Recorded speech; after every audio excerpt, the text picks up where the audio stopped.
Today at 1, a warning that the government's mini-budget won't stop millions being pushed into poverty by the soaring cost of food and energy. The Chancellor defends his plans.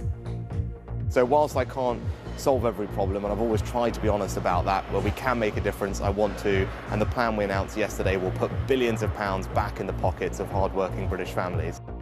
This is the biggest fall in living standards this year since the 1950s.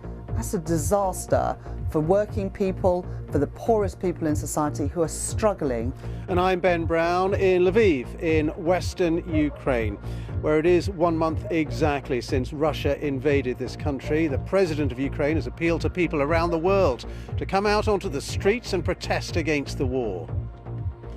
In the occupied port city of Berdyansk, the Ukrainian military claim they've destroyed a Russian ship. And world leaders gather for an emergency summit in Brussels to discuss what to do next about the war in Ukraine. Here, the boss of P&O Ferries has admitted that sacking 800 workers without consulting unions broke the law. Also, on an official visit to Jamaica, Prince William says slavery forever stains our history. I want to express my profound sorrow.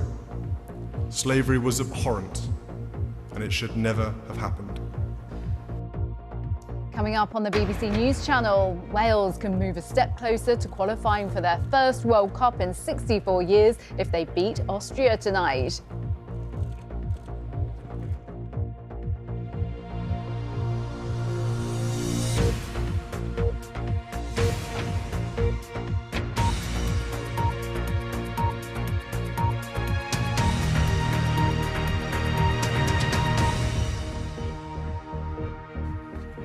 Good afternoon.